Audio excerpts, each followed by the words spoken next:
Okay. Can folks online hear me? Yes. Okay. I see. Yes. Yes, Professor. Awesome. Thank you. Well, good morning, everyone, and welcome to University of Alaska Fairbanks. Thank you for taking all the flights and trips and landing up here. And it's really good to see everyone in person. It's just like a meeting of friends and, catching up as well. So I hope you really take that in these 2 days and connect with new people, connect with old friends, and do something fun as well while you're in Alaska. So hopefully you have some fun trips planned around it. I'm Vandana Janeja. I'm director of iHARP. I'm also professor of information systems at the University of Maryland, Baltimore County. I help out with the college as associate dean for research for the College of Engineering and IT at UMBC. So the most fun part of my job is iHARP, which is why we are here. So you'll hear from a lot of folks in iHARP. You'll hear presentations, you'll have opportunities to talk. You'll meet new people. So the first things first, logistics will be here most of the day. There's food going to be in the room next to us. There'll be poster session downstairs. So you'll see at 3 o'clock, the posters will be available. Food will be here. You can take your food and go down to the posters again at 5 o'clock. Posters will be here. Restrooms are right across from the hall. And if you need any support, Sarah Wilbur is our fearless leader here at UAF. You can ask her or you can ask me and we'll find folks. Edward is our fearless leader on the tech side. So he's here to help as well. So to kick things off, I wanted to invite Dr. Sylvia Spengler, who is the program director in the IAS Information and Intelligence Systems Division within the SICE Directorate, who has supported this program and given us a lot of guidance throughout the program. So Sylvia, I'll hand it over to you to kick us off. Thank you, Vandana. So the first thing I want to tell you all is how proud I am of you all for the work that you do that I get to read about with some regularity in reports that Vandana sends. And an all-hands meeting is a great opportunity, not just to present your work, but to actually be able to interact with the people that in real life that you only get to interact with virtually most of the time. You all really make a difference. It's a real pleasure to actually manage this award. And I don't have many I can say that about. The other thing I want to acknowledge Sarah and her volunteering UA Fairbanks for this. I know it always is a great idea on paper, and I know it's a great deal of work and practice. So job well done from what I can see on the outside. And the other person that has to be acknowledged is Vandana. Vandana told you she has a day job. She does lots of leadership things for UMBC, but she stepped in and has been a fabulous head of this project. And the senior scientific staff have just pulled together fabulously to actually get somewhere on a very hard multidisciplinary problem. I'm really pleased about it, and I can't stay for right after I finish, but then I get to come back and I get to hear the keynote tomorrow. So I just want to say thank you and keep up the good work, and say that if you have any insights from the project, you're always welcome to send me an email, and I'd love to hear from you. Thank you all very much.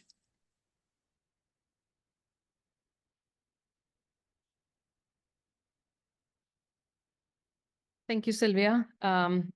And so with that, I want to bring in our host for the 2 days, Dr. Anupma Prakash, who is the Provost and Executive Chancellor at UAF. And when I met her and when I saw her, I saw the scientist in her, and I was thinking about the scientist first and the Provost later. But she has some opening remarks for us and to share some of her ideas as well, because her research is very much aligned to the iHARP themes in remote sensing and geophysical research as well, or GIS research as well. So Dr. Prakash, thank you.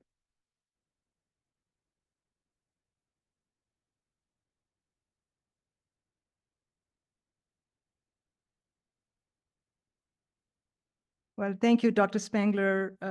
Thank you for this massive support for making all this happen, because without the blessing of NSF and without the support, strong support that Dr. Spengler has put in this would not be, this would just be a dream. So thank you so much. And thank you, Vandana, for inviting me here and for helping me kick off this. But I am here really to welcome you all.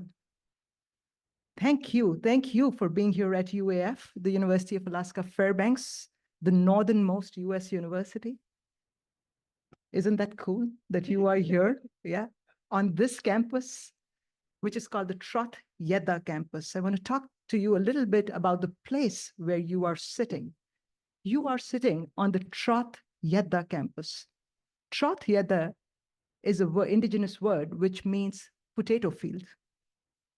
You are sitting on a ridge where the indigenous people grew potatoes before. This was their gathering space. This was the space where they met, they learned, and they built a community of learning. And what a privilege and honor it is to be on this land, to serve this land, and to make this place a place of learning with the university established on the Trot Yedda Hill. You are in that pristine and beautiful place, the Trot Yedda.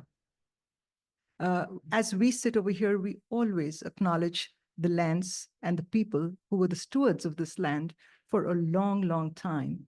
And that's the Dana people of the Lower Tanana River. My deep acknowledgement and of the stewardship of the land and what they have, the rich culture that still guides us in everything we do at this university. I see a lot of familiar faces and a lot of new friends here. When you look around in the signage at this university, there are some places you'll say you're welcome here, but most places will say you belong here. Once you've stepped on our lands over here, you're a part of us. You're a part of our story.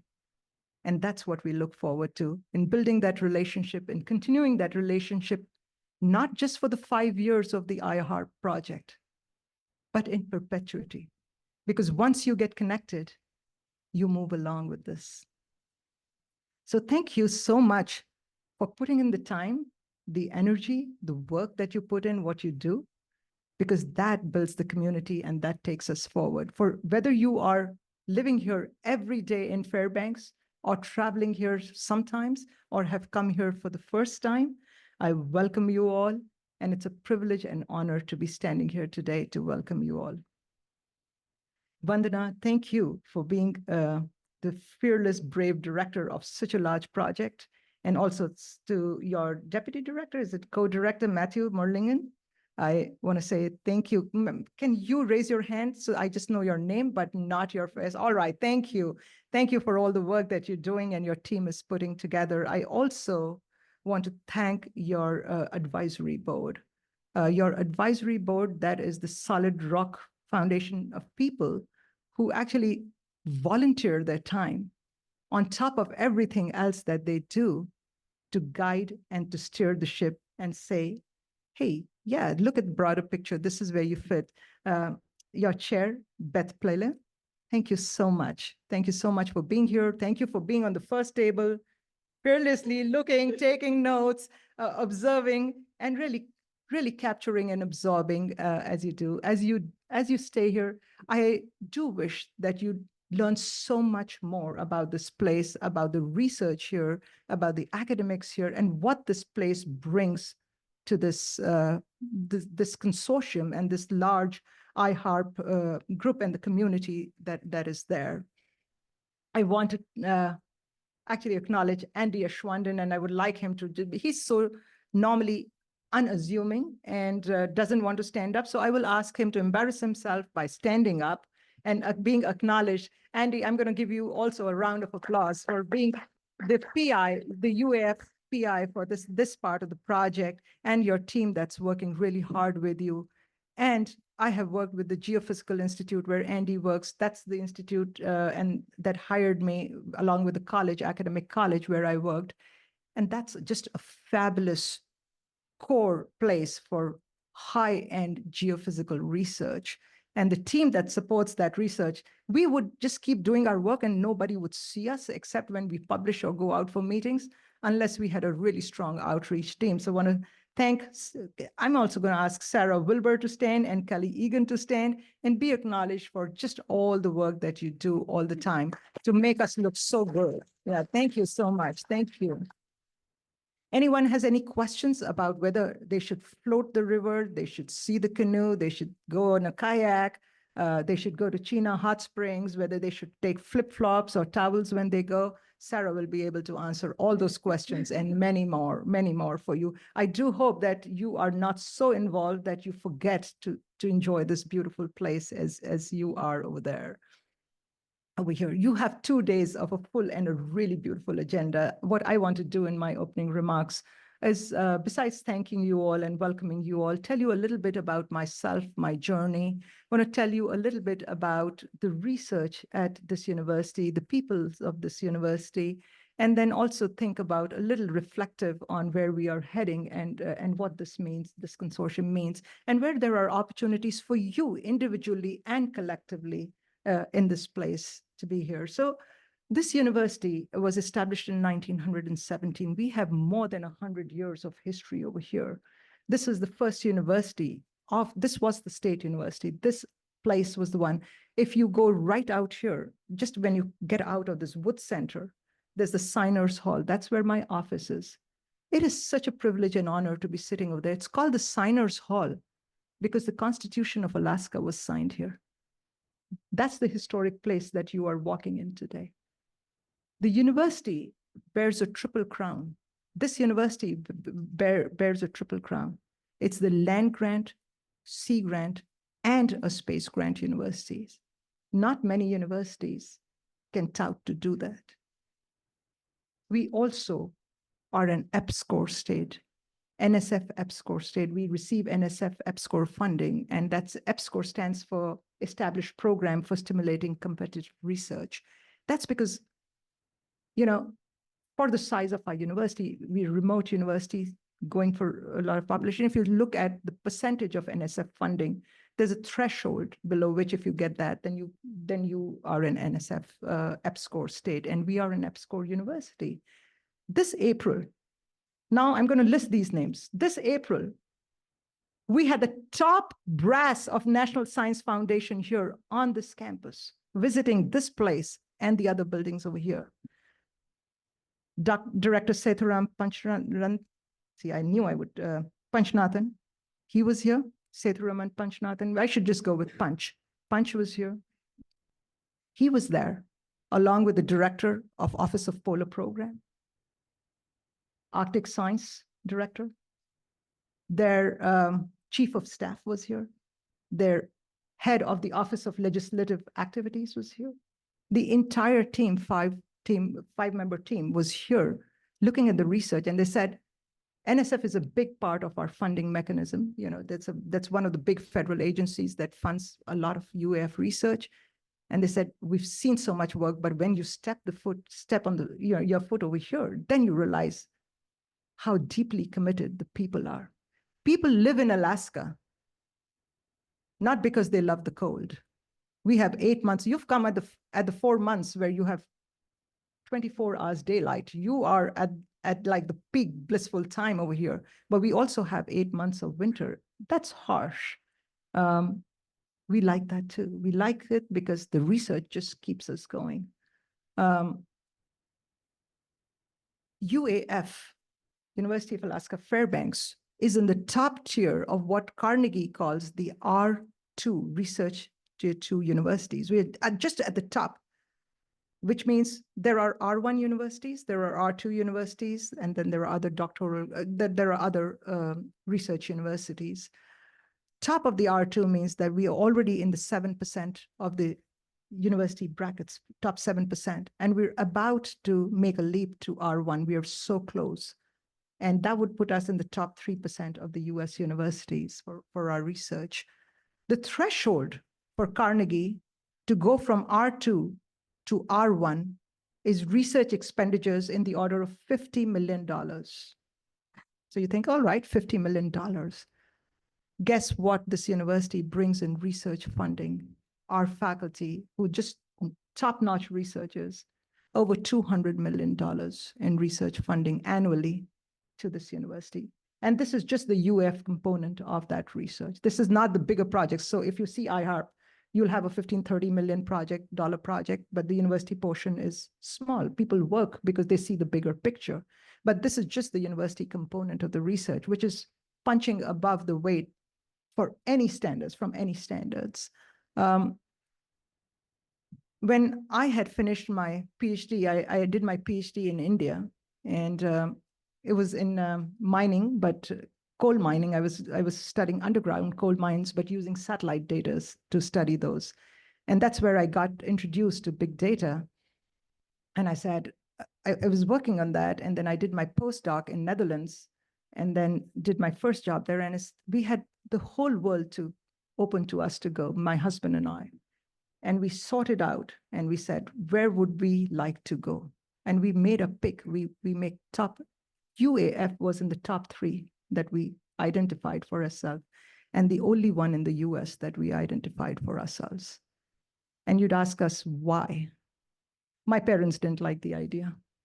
That's a fact. They said they didn't know. They really didn't know. They said, why are you going to a cold place? That was the only question.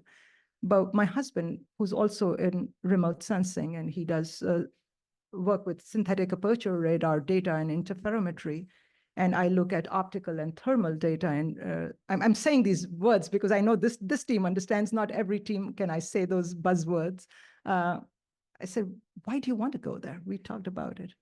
He says, that's so close to the poles. The satellites are going up there. They're downloading data right there, right there. There's massive data coming to my office. I'm going to be like a kid in the candy store. And I said, all right, let's be kids in the candy store. So each of you have come to a candy store, and be the kid in you. Let that come out and exploit that, because you are data scientists. You are the ones who are. Data is just data. Data will not give you value till you massage that data, till you make sense of that data, till you process that data, till you model that data, till you generate products from that data that have meaningful impacts for the research community, for the stakeholders, for the end users who make use of this data. There is so much power in this data. There is so much power in the data. If you look at how much data comes in this world and how much is used, it's a sad, small fraction of it. But this team here, you all, with the collaborative networks that you establish, have the power to move that needle. You have the power to take that, whether it's through machine learning, whether it's through AI, whether it's through just informatic tools that you have, whether it's just your analytical knowledge that you have. You need to take that, and you can't leave them on the shelves. You can't leave them locked in the cupboards. You have the power to make value. And that's why I'm so proud of this iHARP project, because it's looking at that data that's coming, and you are working as a consortium, bringing a collective wisdom to actually make impacts in what we know about the polar regions. Now, the polar regions are really, really important. I also want to talk about the polar regions. Thank you for giving me 20 minutes, because I'm so excited about this welcome remark here. I was here at UAF. I started here in 2002. My husband started here in 2000. We've been here together. We've given 42 years of our life to this place, a lot. When I was here as a faculty member around 2004, 2005, there was excitement building up about polar regions, about climate change, about climate warming. They're saying, like, poles are regions where the climate warming is amplified. We are seeing impacts. We need to do something. And internationally, there was this rise up of the International Polar Year. The International Polar Year, it's got 150 years of legacy. It started 150 years ago. We used to have them at broader gaps. And then in 2004 was the start of the 4th International Polar Year. It saw heightened activity. Alaska saw so many researchers coming up here, so much new collaboration, new postdocs. Just giving a hint, there are a couple of graduate students here. I want to put a plug in there too. Postdocs came over here through fellowships that we offered, who are now our faculty members doing cutting edge research. There were people who were not thinking of Arctic research, who got excited about Arctic research and came up here to this university. And what a legacy IPY, we call it IPY4, International Polar Year, 4th International Polar Year left. It started as a year, but it started from 2007, went till 2009. And University of Alaska Fairbanks is the only Arctic university, research university. Now we have 3 universities. We have University of Alaska Fairbanks, University of Alaska Anchorage, University of Alaska Southeast within the university, within Alaska. 92% of the research is done on this university, of the state's university. This is the PhD granting university, and that's why it is the research flagship. I want to tell you something more exciting. I was appointed in the National Academy of Sciences just recently, last month. No, actually last semester, October, time flies, on the Polar Research Board. And the purpose of the Polar Research Board is to be the US representative of efforts in the International Polar Year, activities like that. But also we work with IASC and SAC, which are looking at Arctic and Antarctic research over there. And I just was in DC this month talking about and planning and having conversations on what the next IPY will look like. Now that's pretty cool. That is pretty cool, because now you have the history. How many times do people have the history of being a part of something that was so profound just in 2004? And people who were involved with IPY4 are sitting at this table here. You look around, Marcus over here, talk to him. He was a part of that. Mark, you were here at that time with the IPY activities, right? Yeah, you weren't, but I don't know. I've seen you forever. I just feel like you were there all the time. But there are people around here, people like me also, who were junior faculty that time, mid-career faculty, and we were really excited. The next IPY is planned for 2032. And you think 2032, that's far away. Why is she talking about that? But you need to be planning for that now. iHARP this 5-year project is in the mid stage of it, in a really beautiful stage when activities have ramped up, work's ramped up, but you also have to think about how you're going to leave a legacy and how you will continue and how you will move forward, because there's a lot of work that has gone in over here. I do think keeping the bigger picture of what's happening in the nation, what's happening in the world, how sea ice dynamics is changing, how ice melt's changing, how climate warming is impacting both the physical side and the people side, and how this work that you're doing is really going to leave an impact in the world. That's really important. Aligning yourself to these national initiatives is really, really important. Vandana, can you give me a check on the time, and do I have a couple of minutes? Or all right, a couple of minutes more. So just think about those things as you do. I do want to tell you that at this university, we have 6 strategic goals. And what we think about, all the diversity, inclusion, respect, and care is one of those, right? Another one is to be the world-renowned leader in Indigenous studies. We just renamed one of our colleges and have kind of deliberately put a focus on Indigenous studies. And we have the only College of Indigenous Studies that was approved by the Board of Regents very recently, that name change. And we are going to be building this beautiful building called the the Indigenous Studies Center right here next to the Museum of the North. Now, if you haven't seen the Museum of the North, you should go. It has more artifacts than the 3 top Smithsonian museums when it comes to marine mammals over here, and that is the top artifact collection over here. I always call our museum the Louvre. I call it the Louvre because just like the Louvre, what you see is just a little pinnacle of what's underneath. Underneath is where the research is happening and where the collections are. It's just gorgeous. So if you get a chance, do spend some time and look at the research museum that has so many cool things that tells you about the history of Alaska. I do think as we think about research, science, think about your stakeholders, end users, who is going to use the products that are coming from iHARP. Think about Indigenous communities that will benefit from it. Have them at the table when you're making decisions or when you're thinking, planning. It's co-production of knowledge is really important. Having a seat at the table is really important. And also having, like, pushing the needle so that we go to work that is Indigenous-led and produced with the Indigenous science in it. That's something that I think about a lot, and I work really a lot about. There are a lot of things I can tell you about the university and the research, but I want to tell you that if you're thinking about data, if you're thinking about analysis, if you're thinking about modeling, if you're thinking about climate change, if you're thinking about coming to a place where creative thinking just flows through the juice of minds of people, and if you want to work in the wilderness looking at data, not you got all this big data, satellite data, how do you validate that? You need ground truth for that.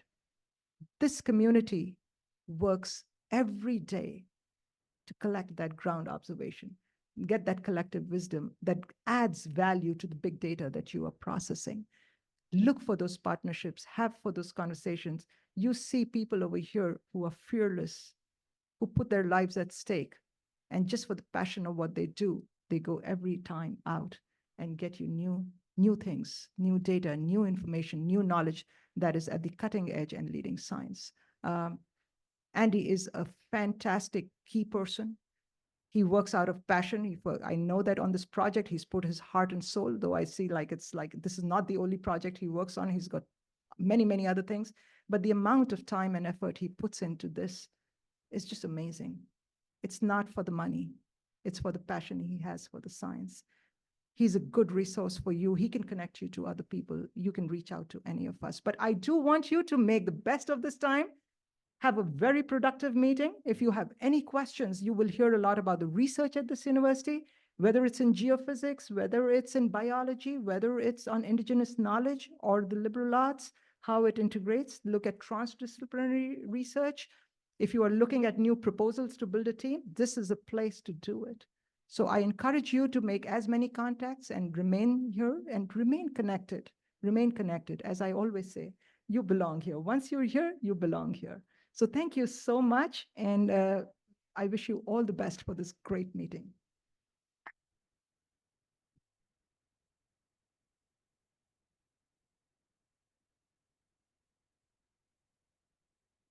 I love the energy, and I hope we can carry on that energy with, Anupama set us up really well for what we can envision here. So what we're going to do next is take a commemorative picture. You've seen these floating around in iHARP. But before we do that, I do want to acknowledge folks online. So I don't know, Sarah, if there's a way for us to bring the online. And if folks online can just turn on the video for a minute before we head out, because they're not here with us for the picture. And there are a couple of very important people I do want to shout out to. I don't know if you can do like a grid or something so we can see everyone. There's a ton of students across all these universities participating in iHARP who are online. Not everybody could be here from your institution, so they are online. We have amazing colleagues who have been bombarding you with emails.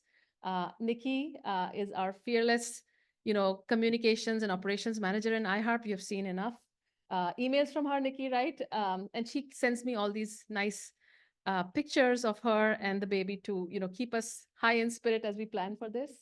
Dr. Josephine Namayanja, hopefully she's here. I don't know. Hey, Josephine. So she's the Executive Associate Director for iHARP, and you've heard from all of these folks. And along with Andy and Sarah and all the people who make iHARP, all the folks and leads you'll see in my slides later on, I'll call out some names, but they all make iHARP. So it's really the united effort that we've put in. We started from a rocky start, and now I feel like we are rock stars, as NSF also put it. So that's good, right? That's a good thing. So I don't know if folks online can turn your video on. We can take a quick picture here, and then we will head out to the steps over here to take a commemorative picture.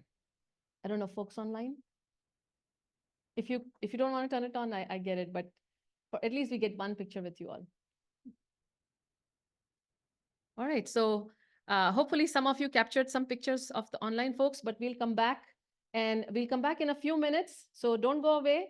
And again, thank you for joining online. I know many of you couldn't be here. A couple of flights got canceled, a couple of health issues, and then not everybody could be here. So with that, I think what we'll do is you saw the shuttle where we came in from, the doors down the hall here. We'll go down from there. There are steps there. And I'm sorry, I didn't catch your name. Brian will help us take a very nice picture that we can put in the newspaper somewhere in a good way. All right, so I'll see you all outside in the hallway. Thank you.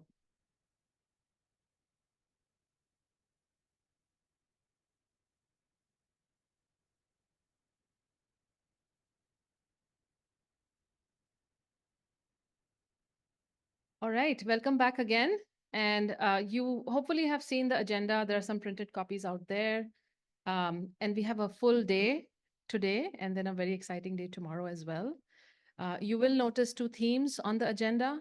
One is just, understanding iHARP, convergence in iHARP, but then also embracing the wider community. So you'll meet many new members here, of course, from our advisory board, members from the Polar Council that we have created, and then just collaborators across HDR. So throughout the breaks, please meet with them. We'll also try to do an activity to get you, going to talk to new people. So again, I'm Vandana Janeja, and I'll show you a couple of slides which tell you that iHARP is more than 1 or 2 or 3 people. It's a lot of people who work behind the scenes to make this what it is. All the institutions you see at the bottom are partnering institutions in iHARP. And in addition to that, we are expanding constantly, connecting to other folks as well. So a big thanks to the iHARP team. You will see that the iHARP research revolves in buckets of thematic projects that we have created around data and model, prediction, and scalability. And we have leads for each of those areas that help us move things forward in iHARP. And just like any other team, we learn from each other, we grow, we see what works, we make it better, we see what doesn't work, we change it. So this has been an amazing team that has worked together. So many thanks to all of you. And if you see them, please talk to them about their areas as well. I want to call out Matthew again, who's the co-director in iHARP and leading us from the polar science side of things. And Andy, our host here, but other folks like Jianwu Wang, who's leading the scalability aspects, Maria, who's helping lead the scalability aspect and open science efforts along with Lydia. You'll hear from Lydia again. Mike McFerrin from CU Boulder and Anish from CU Boulder as well. And then Mohammed Mokbel from Minnesota, and then Karen Chen from UMBC helping us with the education aspects as well. And I probably glossed through some of those things, but please make sure you say hello to them. I again want to embarrass our team. They have been tremendous. All of this stuff that you see here, planning, I'll come and talk here, but they're the ones who are really doing the hard work behind the scenes, and you've seen their emails. So many thanks to Nikki, who you've seen emails from, and you'll probably see emails more coming from her, so just bear with her. You'll see some surveys and other stuff in requests for information and so on coming out. Josephine, our newest member, she joined in October, but she's become such an integral part of iHARP already. She's not only helping with some of the research aspects and open science aspect, but also running the center day to day. And Marissa, you'll see an image from her. She's helping us out, but also creating some imagery. And then our UAF team, again, I cannot thank you all enough. So Andy, you were embarrassed the first time. I'm going to embarrass you again thank you so much for hosting us. And just being very supportive of having folks here. And Andy was very brave months ago. And he said, why don't we do this at Alaska? And I was like, yes, let's do it in Alaska, without realizing all the effort that every one of you all have to put in. But it worked out really well. And then Sarah again for helping us on the ground. And the last few weeks have been flurry of activities with Sarah and Nikki. They have all these manic spreadsheets that go between them that tells you all of the good stuff happening. And Kelly at UF as well. Edward for the tech support, and Nick also for the tech support. So many thanks to you all. So I mentioned people who are online and people who are here. Overall, iHARP is growing with all the collaborators, students, researchers, over some 80 plus people now with collaborators, and everybody we get into the mix. So it's a big institute that has sprung up, 50 or 60 directly funded folks, and then lots of collaborators through the PHICC, through other activities that I'll talk about in a minute, and new partnerships that we are creating. I hope I didn't miss anybody, because I might have. So if I did, I apologize. But we were trying to make sure we have all the folks in here, including undergrad students. We have a good cohort of undergrad students working with us, master students, and so on. So I'm going to tell you all the fun stuff that's happening in iHARP, and then you'll hear all the research throughout the day as well. So you know why we took that picture out there. This is from last year, and it's always fun to look back how we have evolved as iHARP. By the way, before I forget, there are several student volunteers here who helped us out. So Danielle from Dartmouth, Francis from UMBC, Imam from UMBC, you see them out there. They've been like really running things on the ground. So you can ask them questions, ask Sarah questions. So this is growing and evolving, but this is from last year. And I'll talk a bit about the iHARP vision in a second. This may be preaching to the choir for half of you at least, or more than half, but there are new folks in here. So I'll just share why it is what we're doing in iHARP. So as you may know, that our ice sheets in the Arctic and Antarctic are melting. And if they completely melt, it'll be a sea level rise of, let's say, 65 to 70 meters, centuries later. But every year there's melt happening, glaciers calving and going into the sea level, impacting the sea level rise. And the predictions are all over the place, anywhere from 0.6 meter range of 20 centimeter to 2 meters. It's like going to the doctor and the doctor says you might have a tumor. It's from 0.2 millimeters to 10 centimeters. I mean, it could be anywhere, right? So you need more prediction capacity, reduced uncertainty. That's where iHARP comes in. And a lot of these data sets that Anupma was talking about world over, there are a lot of data sets being collected from NASA, different satellite imagery, and so on. How do you bring all of these together to understand the dynamics in the polar regions? So there are a lot of complex systems and subsystems in the polar regions. There's a lot of multi-source data that exist in the polar regions. And there are a lot of these component interactions. There's things happening on the ice sheets, there's things happening under the ice sheets, and I'll give you an example in a second. How do you study all of that? So that's where iHARP's vision comes in. And the hope is that the work going on in iHARP through different projects, you'll hear from many of them, they contribute to the reduction of uncertainty in the sea level rise. Everything that we do, in fact, in our defenses, sometimes we ask the students, well, you did all of this great work, all of this nice algorithm. How does it contribute to the reduction in uncertainty of sea level rise? So slowly but steadily, each of these projects are chipping away at it. But then how these systems interact together, that's the next front, I think, in iHARP. And hopefully in the breakouts today, we'll get to that. And the breakout topic is around convergence of all of these projects that we'll hear about. How do they all connect to each other? What's next for iHARP? How do we take this forward? So we tackled some of these subsystems. How do we bring that together? And we had this deep discussion last all hands as well. And then we felt that there's more stuff to be done. And I think we've done a lot of that stuff this year to come back to that question. So when we started iHARP, there was this big mesh of projects that we had in mind. And as I mentioned, we kind of organized them by, projects focusing on data in the polar regions, projects focusing on data and model, how the models use these data, and projects focusing on prediction capacity and scalability, but then underlying all of it is the education and outreach components. And there are many of these things that have branched off into even more sub-projects, because we realize that when we do, let's say, ice layer annotation, there's a lot more to it. And you'll hear, as an example, I'm just picking that example, but you'll hear a lot more complexity that's involved. And Nick is going to talk about that in a bit. But I think each of these projects is like a big NSF project, I feel. You could do so many things here. And that's one of my biggest things that keeps me awake about iHARP, is we've built this amazing community, this amazing knowledge base. We don't want to lose that. So we have to think about where that goes. So to give you a more pictorial sense, this is the image that Marissa had created, is if you look at the ice sheet, there's a lot of stuff happening. And I'll ask my polar science colleagues to excuse me, because this is my naive way of representation of the different projects, but they can tell you a lot more articulately, and you'll hear from them a lot more articulately. But if I have, let's say, the ice surface, there may be lakes forming on the surface. And I think Mike McFerrin will talk a little bit about that later. There are layers under the ice sheet that deposit over several years. And I mentioned Nick and Bayou and others will talk about that. And then folks who are looking at the bed topography underneath the ice sheet, and Matthew and Janwir and others will talk about that. There's folks starting to look at glacier carving, like how does a glacier break off? What's the trajectory of it? And some of our students online and colleagues online are looking at it. There's atmospheric rivers that bring black carbon from, let's say, Amazon wildfires into the Arctic and Antarctic. So Sudeep has been looking at that. So things like that are happening. And we need to think about, I think Anupama mentioned it rightly, that there's a big picture, right? That all of this leads to contribution to sea level rise. But how do we bring them all together? It's a very complex dynamic system. Even if we connect 2 or 3 subcomponents, that's a big step forward, I think. Just understanding 2 or 3 of those components. And in all of this, these are all, there are big science questions behind this, but there's also this underlying data, knowledge, AI, algorithmic support that's built in. And then how do you scale this? You start with smaller data sets and very quickly you realize I'm running into petabytes of data. What do I do with that?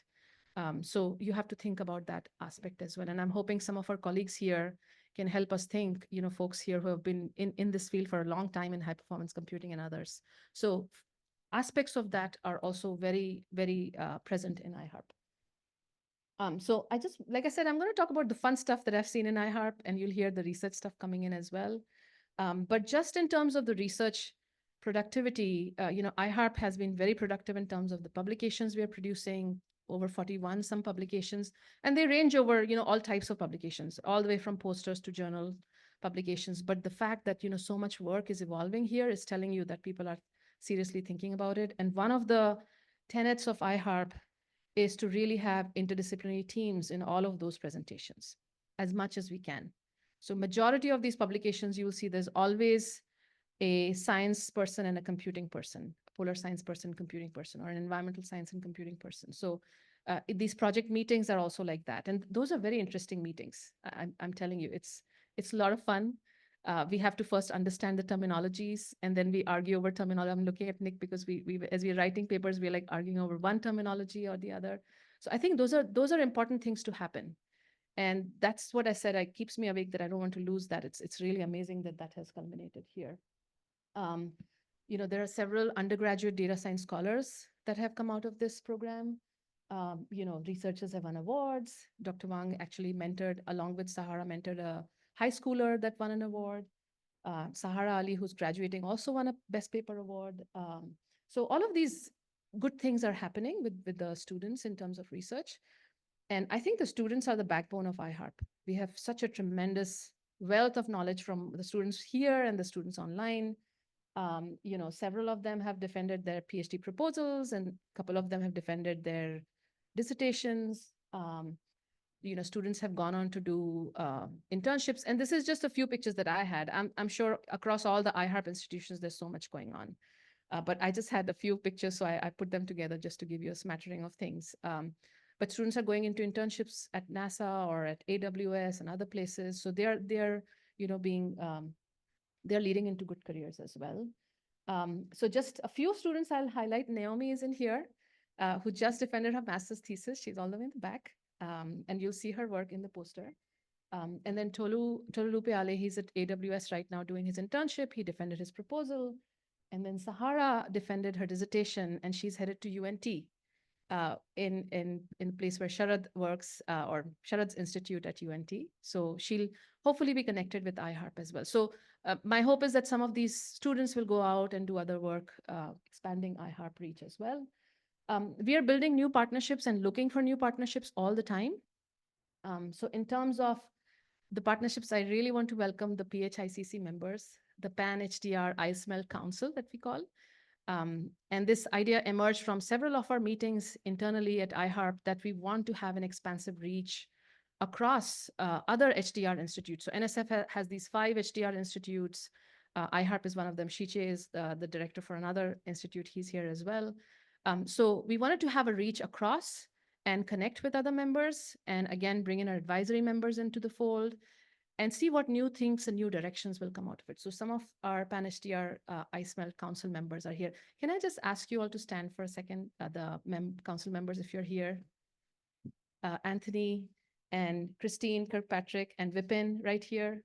I feel like there might be others, but at least some of the folks are here. And then some of our, thank you. And some of our advisory board members are also participating in the iSmell Council, like Beth is here and a couple other folks in there. Dr. Gongqing is also here. So you'll see some of them. And our hope is that we connect and we expand ideas that you hear today. And if there are ways that iHARP can work with you or you work with iHARP, there's 2 years more of funding for us, but then there could be other ideas emerging here. And beyond that, there could be work already going on that we could leverage from you. Like I know we're interested in understanding impact on communities, and Dr. Chi already works on climate migration and things like that, right? So aspects of connections that our iHARP folks should also look out for. So we want to expand the outreach and connection. That's where this is. Some interesting aspects with art, at least at UMBC, what we try to do is look at how art can convey ideas around climate change. So this idea emerged because we are doing all this interesting research, but if we don't tell the policymakers in a way that they understand it viscerally, they will not take this forward, right? People in the policy world need to hear about it. What are the changes happening in the Arctic and Antarctic? How do we convey it to policymakers? How do they make federal funding happen? So we started this process of learning with them, and this picture here just describes the types of things we've been looking at, like what is the artistic method? How can it impact perceptions? This is far left field from any of our scientific work, right? So we have experts who are focused on imaging research and perception changing in human-centered computing, who are looking at this with us. And what they have come up with is a design of an immersive cave environment. There are other folks here who are doing visualization elements for the scientific research, but this work is specifically focused on an immersive cave environment where you can go in, you'll have a dashboard and imagery and so on to understand impacts of climate change. And this is mainly for policymakers, mainly for decision makers or end users who are not necessarily from the scientific community, but they can see some of the effects of climate change. So there was a preliminary exhibit about this process at UMBC, and the hope is that we'll have a bigger exhibit where we'll invite policymakers and they will see this environment. And the reason we did that is some of us went to an exhibit they had put together, and they had this vast empty field in Pennsylvania, and they were talking about climate. And it was a very visceral reaction when you see some things in that immersive environment. So we want to experiment and see if we can lead to perception change with these. So that's another one. We've been talking regularly to our AWS folks who have funded us already for several cloud credits, about 125K cloud credits. We've done immersion days with them, and that's an avenue that we're exploring for scalability. And of course, there are other scalability efforts that Maria is leading out of TAC. And then we are also talking to our high-performance computing folks on-prem at UMBC to explore all different directions of scalability.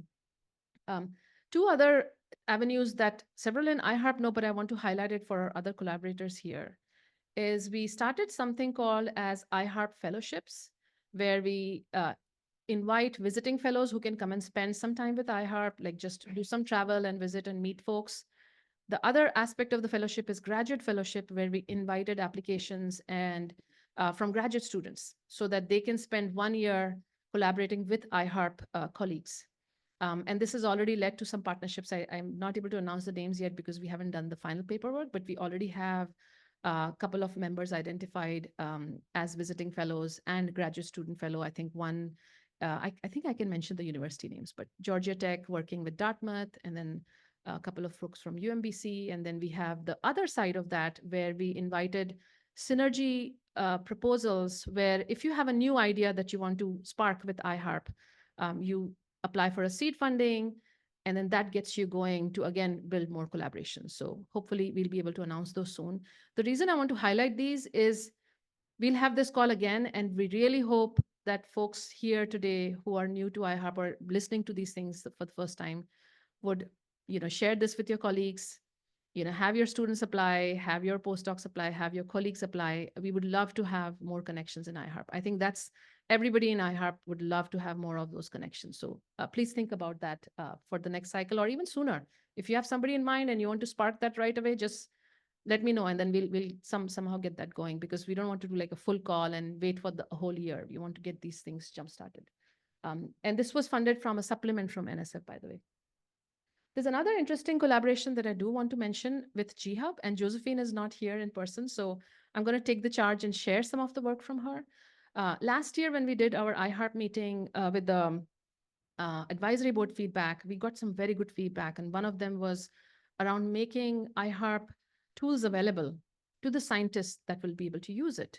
And Sophie Novicki, who's on our advisory board, was there, and she said, well, why don't you talk to GHub? And we have this GHub community, and Matthew and Sophie kind of got us together with other folks there. And the whole of last year, Sophie Guleber came into iHARP, and she did presentations about what GHub is and how we can make our code and tools available with GHub.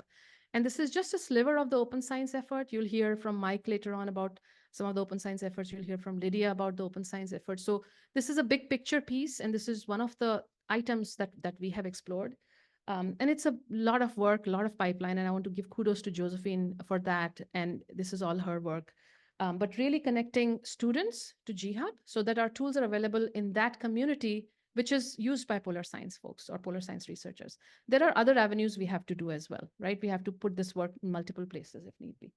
But she really followed this whole pipeline where it was literally chasing every student, getting, if you have published work and if you have used iHARP acknowledgement, your work needs to be out there. That's a rule in iHARP. So we make sure that the data is available, the tools are available. We talk to the GHub team regularly. We collect the data sets and the notebooks, and the GHub folks work on the other side to actually get the students registered. So, there's a GHub assignment, there are some guidelines they have to follow. Their data and code has to be registered through DOI, and then it's available to the GHub page. And the page that the image that I showed you is something that's coming up, where GHub has a sort of a sub-page for iHARP and all the tools for iHARP. So this is ongoing. Our students can vouch for this, and I think if this works well, we'll have the data and tools available from many of those 41 publications that I talked about for the iHARP community. And I think Mike will share some exciting results of the algorithms that he has led development on. So this is a big theme. We are in the middle of iHARP. We're in year 3, so we still have a couple of years, and we'll go on through other efforts. But the sustainability and expansion is not just for funding. And I think Anupma mentioned this, and we all know this, that it's not that iHARP will be renewed, but there are avenues that iHARP work will continue. So that's something that we all are thinking about, we all are talking about. And these things take time, putting together the team, writing things up, getting approval or not approval, and so on, and writing again. These things take time. So we have all started, many of us have started thinking about that. And just a few ideas of where we have gone. What are some of the expansions that we've already had? We had the 700K supplement from iHARP, which is leading to the PHICC and the SIP proposals and the fellowships and so on. So those are coming out of that. Sorry, I moved forward by mistake. There's a new Skype grant that we are working on with University of Maryland Center for Environmental Sciences. Don Bosch couldn't be here. He's President Emeritus for UMCs, but there are other folks in UMCs that we are working on with Dr. Victoria Coles, Andrew Elmore, and others. And this is to really build the cyber infrastructure professional pipeline that supports environmental science research. And one of the use cases there is iHARP. So we have a cyber infrastructure professional at UMBC who actually works with our students. And he will just sit down with the students, and if they're trying to do something scalable and it's not working, he will actually sit down and walk through with them. So that's a big support. There's also CC Star Award that we received recently, which is for storage. Some of these projects require big storage, and then other projects we want to write about require big storage. So this is like a foundational piece as well. But the science grants is what I really hope that we advance with. There's the HDR connection. Shiche is here. You can talk to him about the HDR connection, but the next HDR conference is happening in September 9th through 12th. Many of our folks are on there, and that's a great opportunity for us to connect with the wider community. Through, there's folks working on gravitational waves and folks working on image, ecosystems and so on. So it's a really fun group to interact with as well. So many of our folks are working on this, and Anish and Josephine have been talking regularly with them for a machine learning challenge that iHARP is sponsoring for sea level rise. So that's a good plug-in for us to other communities and inviting, inviting input from them. And then other aspects of AI and data infrastructure that Mohammed is working on, and Shashi and Karen, we all have been plugged into some of these activities. Oops.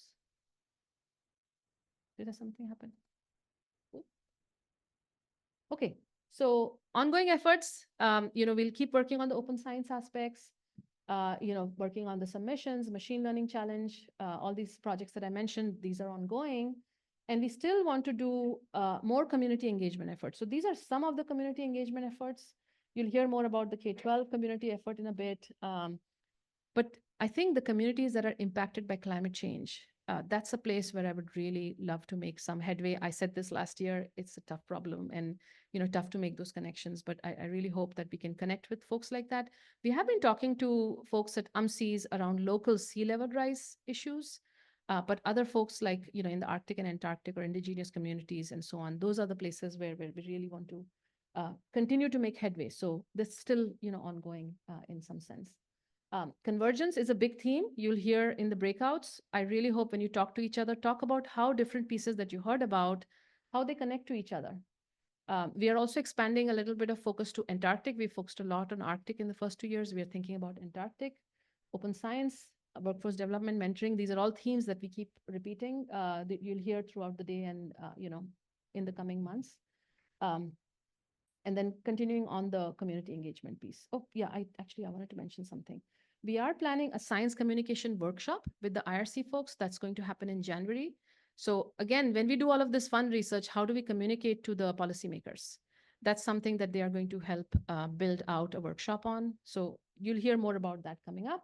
HDR conference, I mentioned to you already. We are also discussing a polar informatics convening.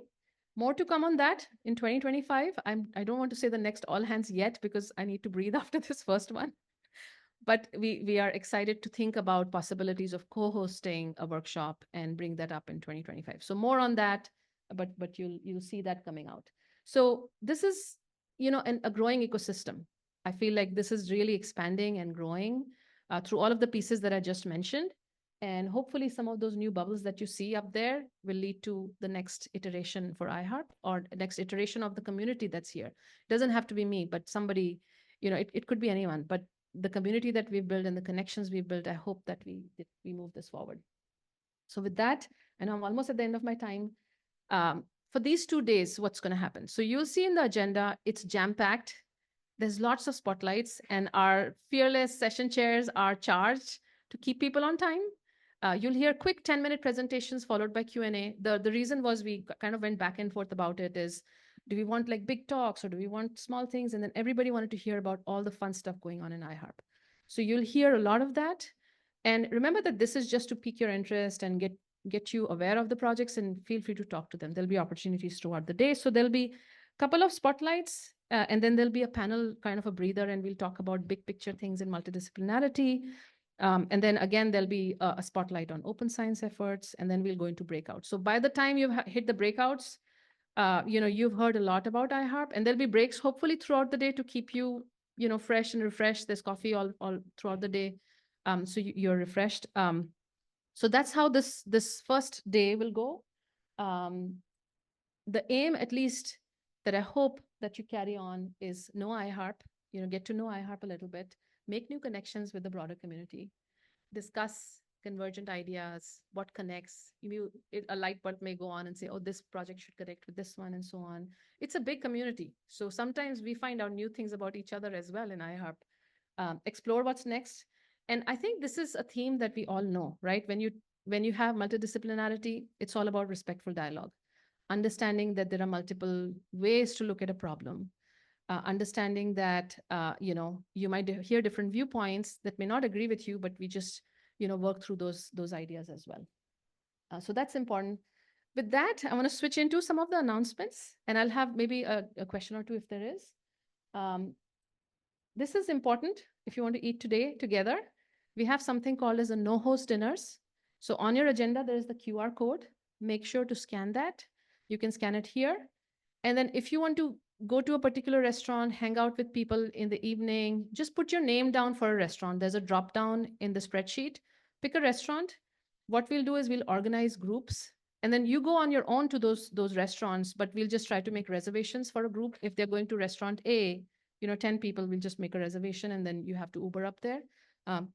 But for us to facilitate that, just make sure you sign up for the dinners. So the QR code is on your agenda, or you can scan here. Make sure you do that. Tomorrow, there are tours. You heard Anupma talk about the wonderful things here at UAF. We wanted to go see a glacier, but it's a long trip, so we didn't do that. But we wanted to see if scientifically we can talk to new colleagues. So you will have a tour on campus to the Geophysical Institute. You'll visit 3 facilities. All of us will go to the 3 facilities, I think, Sarah? Yeah, I think all of us will go to those 3 facilities. So stop at one place and so on. And Mark and Andy and Sarah, you all will help us, I think, navigate that aspect. So look out for that. Okay, so before I go into that, let me see if I missed anything else to make sure that I announce. I think I announced everything else. Are there any questions for me before I move on to the next activity? Any questions on what you heard or online, or anybody wants to share anything? I think you all are ready to go, right? Yeah? Okay, nothing online? Everybody's doing good? Okay, all right. So I spoke for a long time, but I just wanted to set the stage of what's coming.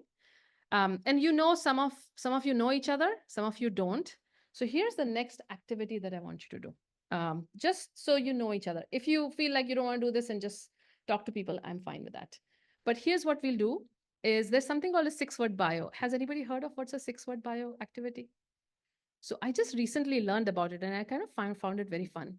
Is you have Post-its on your table and some pens. I want you to write a 6-word bio about yourself. It could be anything under the sun, just so you get to know people and talk about stuff about yourself or about iHARP. I don't care, right? So I'll give you one, for example. I wrote down something. Flight getting canceled, finally made it. You have to ask me later on what that means. But some of you already know. Actually, I should just go ahead and give you an idea of why I said that. So I always wanted to come to Alaska. I did 2 bookings before, got canceled both the times, bummed out. And this time I was like, finally, I'm going to make it. So I made it here. So that's my 6-word bio in a second. You could try something fun like that. Or if you'd like to read Harry Potter, you can say, like Harry Potter, read it 8 times, whatever, right? Or love iHARP and hate iHARP. I don't know. I'm just saying, like, parts of it you like, parts of it you don't like. So why don't you take a few minutes, write that, and then just introduce yourself to your table if you haven't. And then I'll call out to switch in a few minutes. But the idea is by the end of this, you have met at least 2 new people. So if you know everybody at your table, you should move. Or if you haven't met them in a long time, that's fine too. So can we try that? Is that okay? Can we try that just so you get to know each other? And if you're sitting by yourself, I would suggest just move around a little bit. So the first round is write your bio and share it with a couple of people. Thank you.